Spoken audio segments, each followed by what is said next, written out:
I, tal com deia ell, efectivament, comencem el fòrum Edita amb les dades. Ens agrada posar xifres sobre la taula perquè després brollin les paraules a partir d'aquestes dades concretes. En primer lloc, tindrem ja un vell conegut del fòrum Edita, l'expert en anàlisi de mercats editorials, el Rüdiger Wischenbart. És una ponència que porta per títol Análisis de les tendències del sector editorial. Rüdiger Wischenbart és consultor editorial, analista de tendències, fundador i president de l'agència Content & Consulting especialitzada en informes de la indústria del món del llibre. Aquest any el Rüdiger Wischenbart no ha pogut estar amb nosaltres, ens ha enviat un vídeo des del seu despatx de Viena i tot plegat veurem quina és la seva visió d'aquest mercat global del món del llibre. Hello, everybody. My name is Rüdiger Wischenbart. I'm sitting right now in Vienna, in Austria, and I'm really delighted to be able to talk to you in Barcelona. Unfortunately, I cannot sit with you in the same room, but we have to do this via video recording. But nevertheless, I hope that some of the thoughts that I can share with you now in the next half hour or so might be of interest. I have prepared a few slides, which I will start to show now by sharing my screen. Publishing beyond publishers. This is a topic that I'm busy researching for a year now, actually, because pretty much a year ago in September of last year, when I was finishing my annual global ranking of the 50 largest publishing companies worldwide, I realized there's so much stuff that is not included in my ranking and yet is vibrant and very much having a presence in what people consume, reading, listening to when they think of books that are published. And I want to find out more about it. So I started by asking a few questions, and I was even more encouraged in my research when I found that quote by my old buddy Mike Schutzkin out of New York.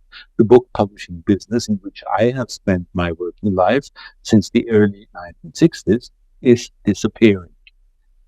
Attention, this is not meaning all over again to start that silly debate about the end of books. It's just the form which is transformed.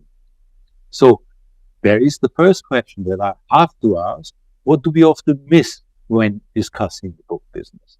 What is about self-publishing? How is it that subscription or streaming is not included for most parts in book statistics and yet is becoming more and more relevant?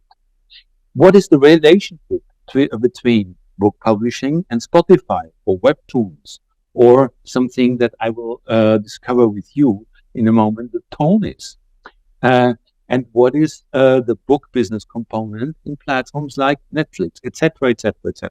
So I'm trying to find a new perspective on that good old book industry in order to bring it up to date from today's audience's point of view.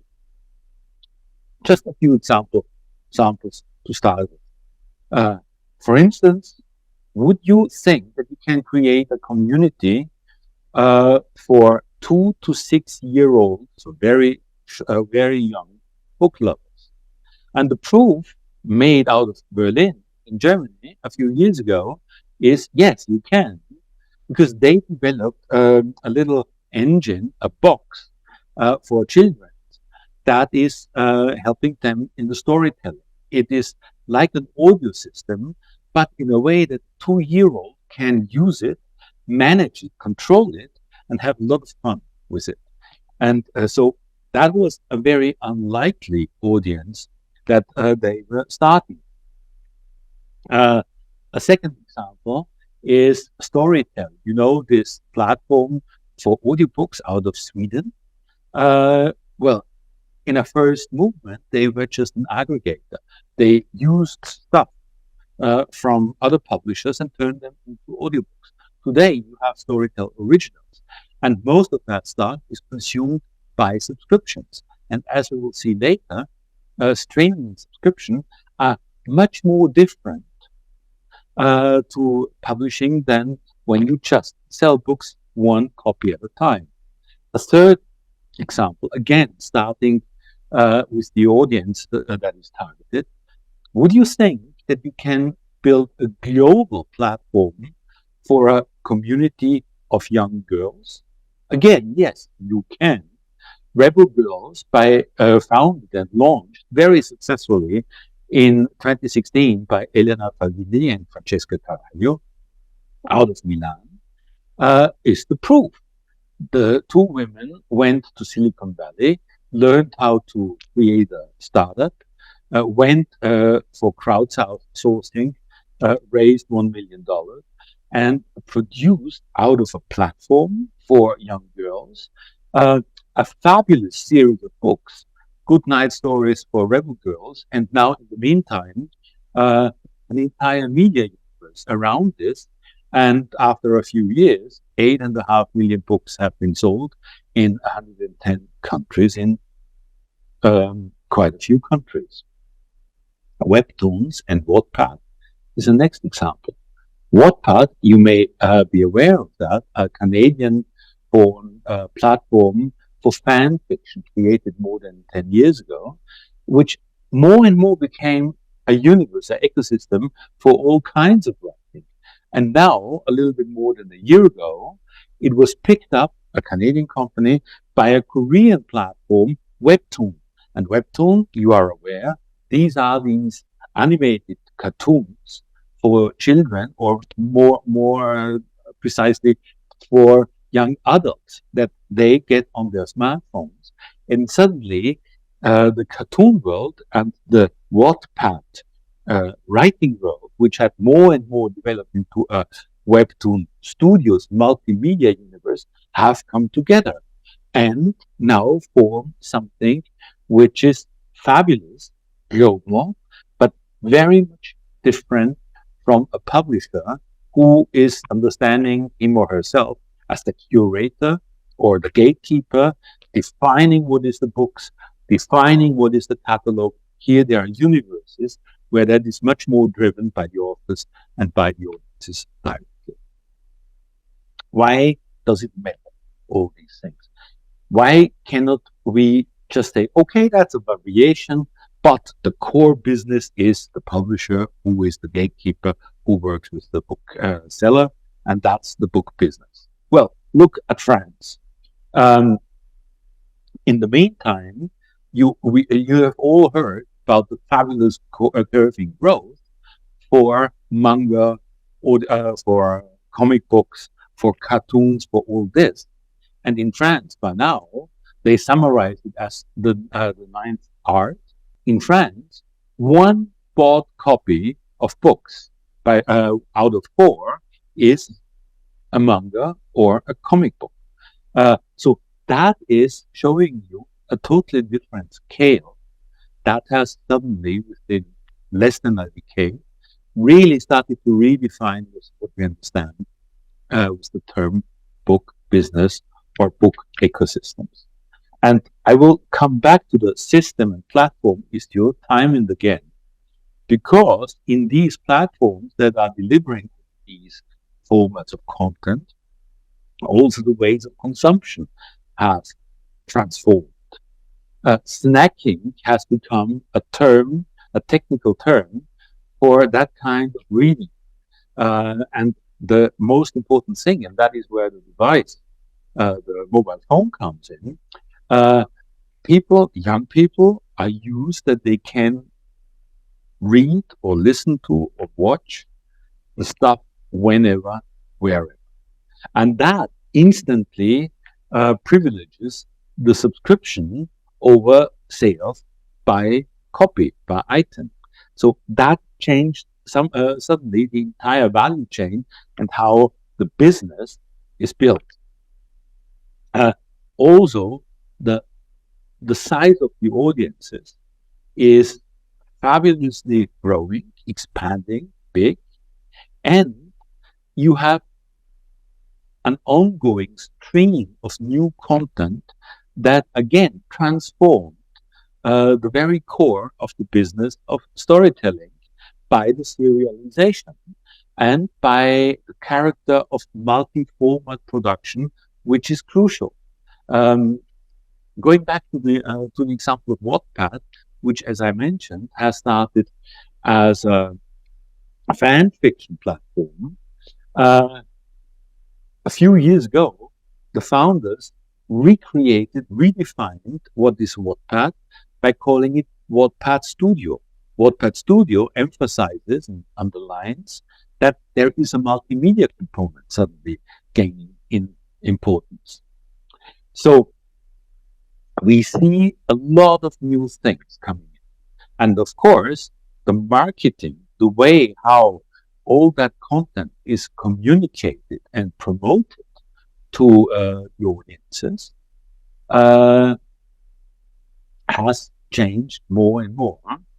And that is, for instance, driven very strongly in the last 2 or 3 years by a Chinese social media platform, TikTok, which was initially launched to have all kinds of funny short video clips, but suddenly that became the most relevant book promotion channel, where ironically printed copies are really showed up on the digital screen of the digital TikTok platform under the hashtag of BookTok, in order to promote objects of printed books in an otherwise fully integrated digital universe.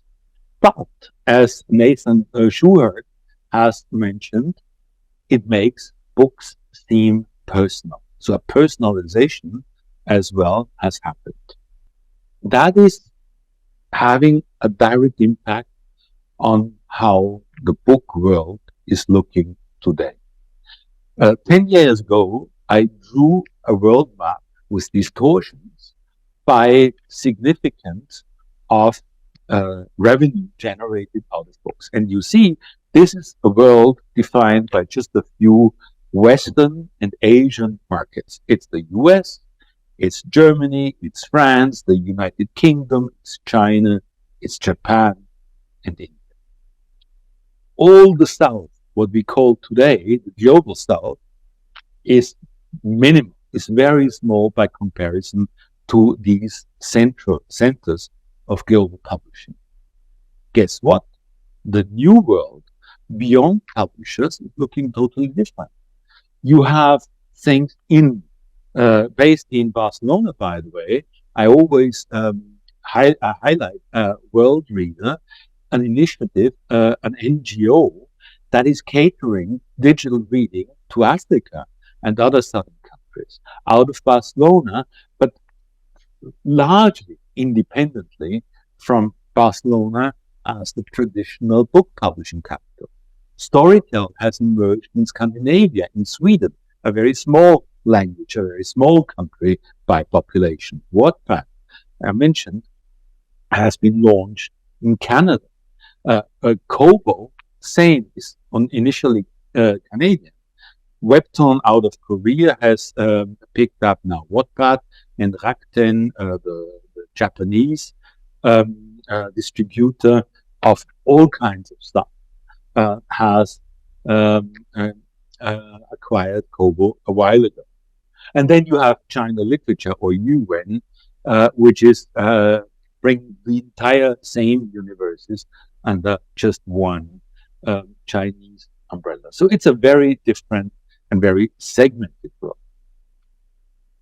But very much of this world is not represented in traditional rankings or data about book publishing as the old-fashioned industry, as I am presenting this in my Global 50 publishing ranking. By the way, the edition 2023 is just about to be launched in the next few weeks, and you will see the updated numbers, which are very similar to these.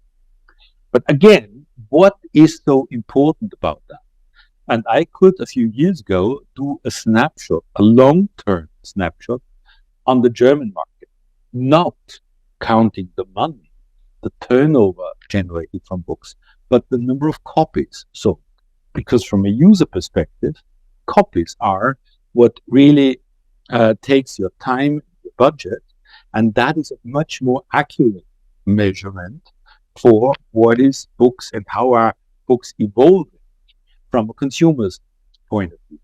And here we see a very continuous line over 10 years in decline, showing that the number of copies picked up of traditional books by consumers in a very heavy country like Germany is in a steady decline and significant decline over the past decade. What does this mean? And here I came suddenly across news from outer space. There was a NASA mission to Mars with a little rover going and taking pictures and videos on Mars. And guess what? They discovered a book. They found a book on Mars was the headline in the news. Of course, that's a joke because it's just a piece of sand and stone that is looking like a book, but a joke that is telling a good story. We always think there is one universal and only one valid format of a book, and that is not the case anymore. If you go on Amazon, and especially when you are researching titles of books for young readers, you see they come in so many ways. As a hardcover, as a Kindle, as an audiobook, as a CD, as I don't know. You can feed that on your Spotify account, etc., etc. So there is so much more now than just books in one form. And that has a very deep impact. And you see, just as a reminder, that even under the Amazon umbrella, digital has become many, many different formats at the same time. Amazon is a publisher in a very traditional way with Amazon Publishing. Then you have Kindle Direct Publishing, by the way, which was launched in the very same year as the Kindle e-reading device in 2007. And that is for self-published authors and small presses. And now you have Audible and Kindle Unlimited for subscription, etc. You see, that is pictured. This is reflected in things like Amazon in a very clear way. Now you may ask, again, how relevant is this? Is this big?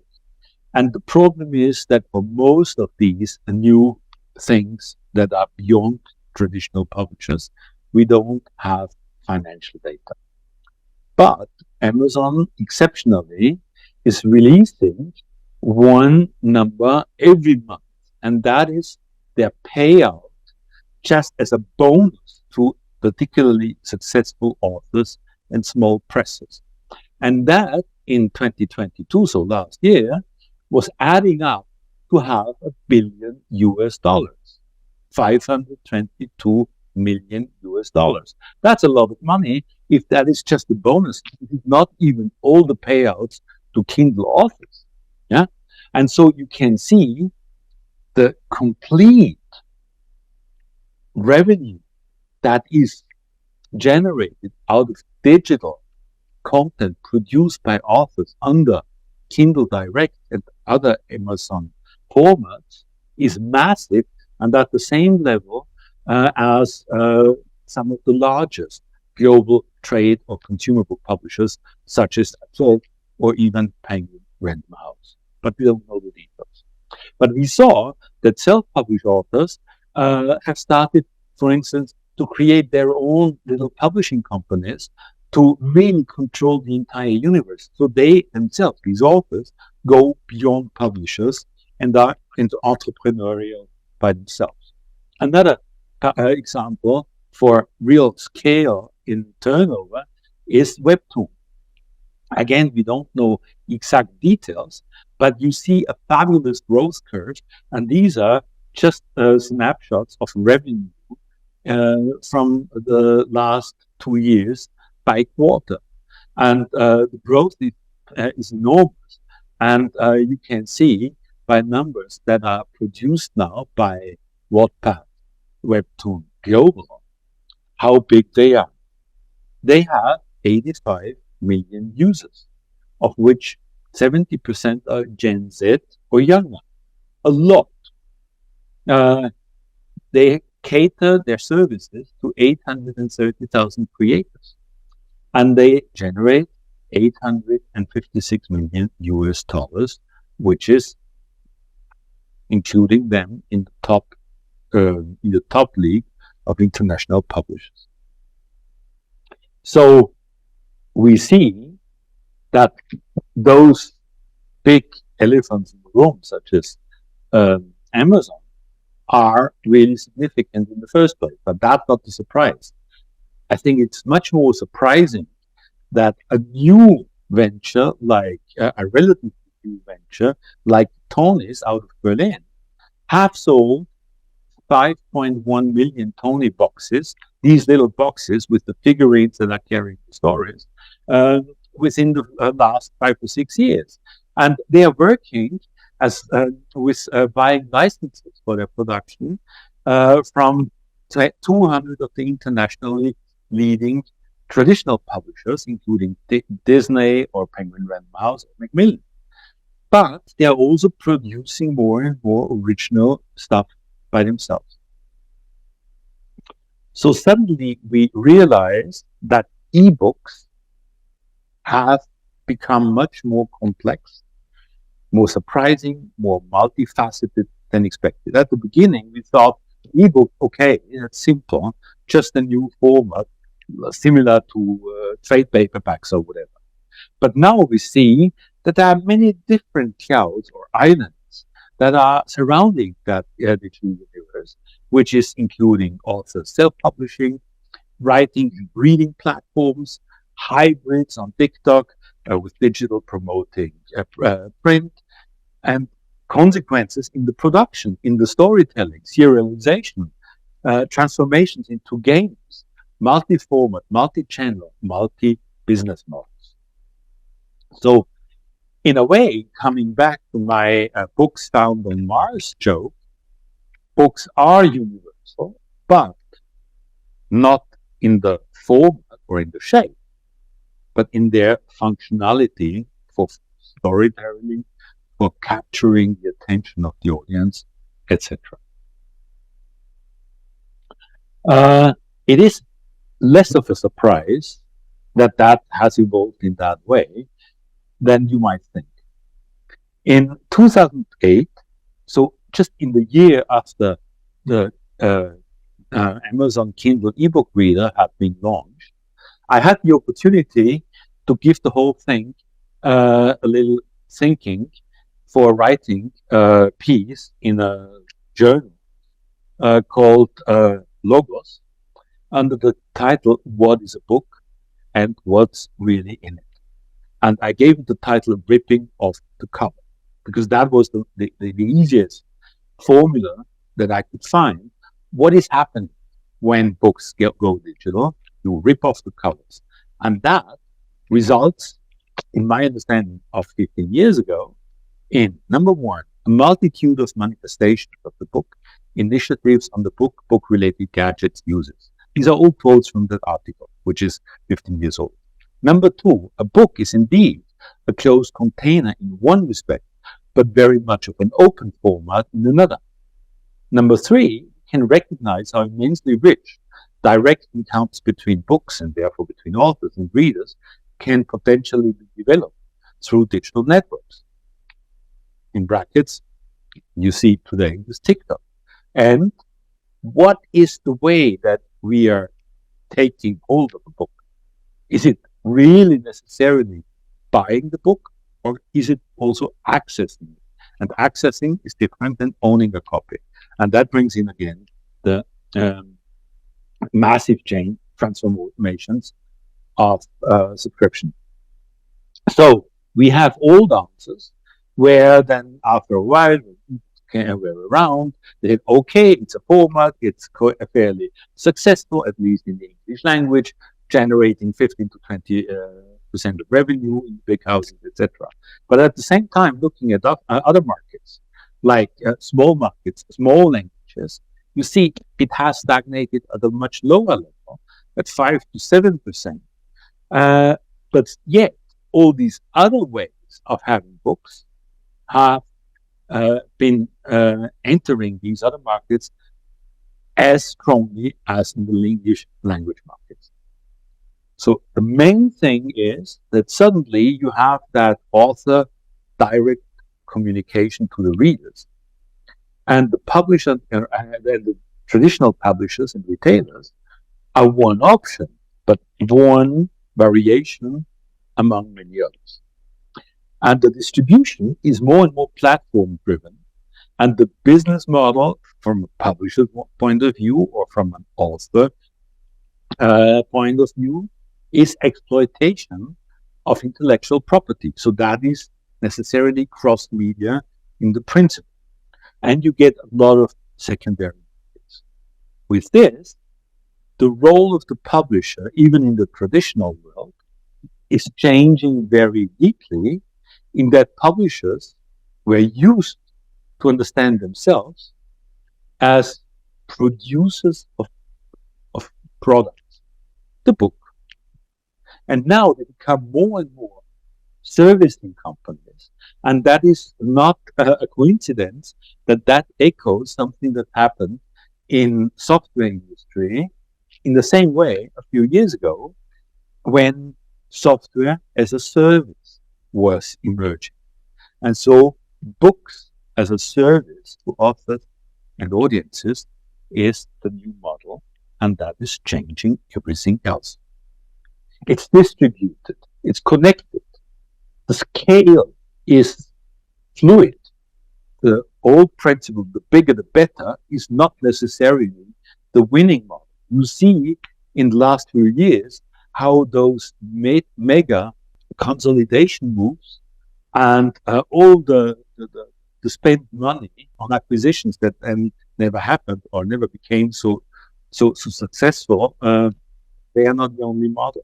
The multi is entering here, and it's much more about who can organize access to that content, which is consumed in a continuous way, whenever, wherever.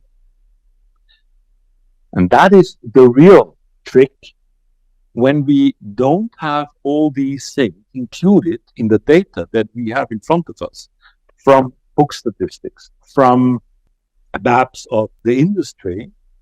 We navigate uncharted waters, like blindfolded and without a pilot. And that, of course, is not a very good idea. That was my presentation. You will find more and more about publishing beyond publishers at wischenbart.com/beyond. And very shortly, by the end of September, early October, if you go to wischenbart.com/ranking, you also find a new edition of the Global Publishing Ranking. And if you subscribe to my newsletter, of course, you will be updated on all these events. Thank you very much for your attention. And again, I have to apologize that I'm not here now present to answer questions, but I'm very grateful to the organizers for having me for this conference. Thank you very much.